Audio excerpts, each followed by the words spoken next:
Praise the Lord. സ്നേഹമുള്ളവരെ, നല്ലവനായ ദൈവം തകർച്ചകൾ നമുക്ക് അനുവദിക്കുന്നത് എന്തുകൊണ്ടാണ്? നമ്മുടെ എല്ലാം മനസ്സിൽ ഉയരുന്ന ഒരു ചോദ്യമാണിത്. നല്ലവനായ ദൈവം, കാരുണ്യവാനായ ദൈവം, നമ്മോട് കരുതലും കരുണയുമുള്ള ദൈവം എന്തുകൊണ്ടാണ് ഇത്ര വൻ തകർച്ചകൾ നമ്മുടെ ജീവിതത്തിൽ അനുവദിക്കുന്നത് എന്ന്. ജെറമിയ 29:11 കർത്താവ് അരുളിച്ചെയ്യുന്നു, നിങ്ങളെക്കുറിച്ചുള്ള പദ്ധതി എൻ്റെ മനസ്സിലുണ്ട്, നിങ്ങളുടെ നാശത്തിനല്ല ക്ഷേമത്തിനുള്ള പദ്ധതിയാണിത്, നിങ്ങൾക്ക് ശുഭമായ ഭാവിയും പ്രത്യാശയും നൽകുന്ന പദ്ധതി. സർവശക്തനായ ദൈവം എല്ലാം കാണുകയും അറിയുകയും ചെയ്യുന്നുണ്ട്. ദൈവത്തിൻ്റെ കണ്ണുകൾക്ക് സൂര്യനേക്കാൾ 10,000 മടങ്ങ് ഇരട്ടി പ്രകാശമുള്ളതാണ്. ദൈവത്തിൽ നിന്ന് ഒന്നും മറച്ചു വയ്ക്കാനോ മറിഞ്ഞിരിക്കാനോ സാധിക്കുകയില്ല. ഹൃദയമാണ് ദൈവം പരിശോധിക്കുന്നത്. ആത്മരക്ഷയാണ് ദൈവം ആഗ്രഹിക്കുന്നതും. നമ്മുടെ ആത്മാവിനെ നാശത്തിൽ നിന്നും രക്ഷപ്പെടുത്തി തൻ്റെ സ്വന്തമാക്കാനായിട്ട് ദൈവം പദ്ധതികൾ രൂപീകരിക്കുകയാണ്. അപ്പോസ്തല പ്രവർത്തനം 17:27 തിരുവചനം പറയുന്നു, ഇത് അവർ ദൈവത്തെ അന്വേഷിക്കുന്നതിനും ഒരുപക്ഷെ അനുഭവത്തിലൂടെ ദൈവത്തെ കണ്ടെത്തുന്നതിനും വേണ്ടിയാണ്. അപ്പോൾ നാം ദൈവത്തിൽ നിന്നൊക്കെ അകന്നു പോകുമ്പോൾ നാം ദൈവത്തെ അന്വേഷിച്ച് കണ്ടെത്തണം. അങ്ങനെ അന്വേഷിച്ച് കണ്ടെത്തേണ്ട ഒരു സാഹചര്യം, അതാണ് സഹനം.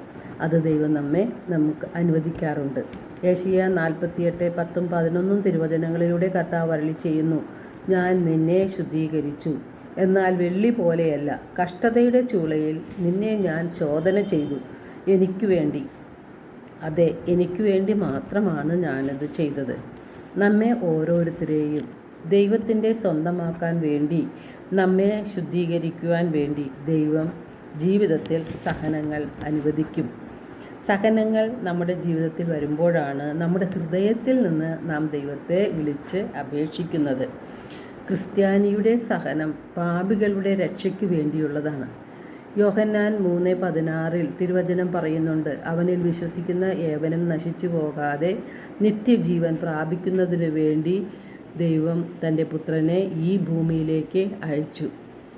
ദൈവം തൻ്റെ പുത്രനെ അയച്ചത് ലോകത്തെ ശിക്ഷയ്ക്ക് വിധിക്കാനല്ല, പ്രത്യുത അവൻ വഴി ലോകം രക്ഷ പ്രാപിക്കുവാനാണ്. 1 യോഹന്നാൻ 2:6 തിരുവചനം പറയുന്നു, അവനിൽ വസിക്കുന്നു എന്ന് പറയുന്നവൻ അവൻ നടന്ന അതേ വഴിയിലൂടെ നടക്കേണ്ടിയിരിക്കുന്നു. ഒരു പാപവും ചെയ്യാത്ത പരമപരിശുദ്ധനായ യേശുവിന് സഹനമുണ്ടായി. യേശുവിൻ്റെ സഹനം മുഴുവൻ ലോകരക്ഷയ്ക്ക് വേണ്ടിയാണ്. നമ്മുടെ സഹനം യേശുവിനോടൊപ്പമുള്ള സഹനമാണ്. യേശു ശിരസ്സാണ്. ശിരസ്സായ യേശു വളരെയധികം സഹിച്ചു. അപ്പോൾ അവയവങ്ങളായ നമുക്കും ഒത്തിരി സഹിക്കേണ്ടി വരും. നമ്മുടെ സഹനങ്ങൾ കുടുംബത്തിൻ്റെ വിശുദ്ധീകരണത്തിനും അനേകം പാപികളുടെ മാനസാന്തരത്തിനും വേണ്ടിയാണ് ദൈവം പദ്ധതിയിട്ടിരിക്കുന്നത്.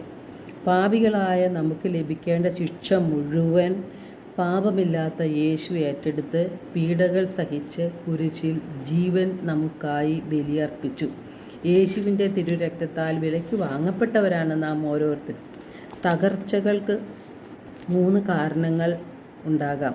നമ്മുടെ ജീവിതത്തിൽ നാം പരിശോധിച്ചാൽ അത് വ്യക്തമായി മനസ്സിലാകും. നാം പാപം ചെയ്ത് ദൈവത്തിൽ നിന്ന് അകന്നു പോകുമ്പോൾ സഹനത്തിലൂടെ ദൈവം നമ്മെ മാടി വിളിക്കുകയാണ്.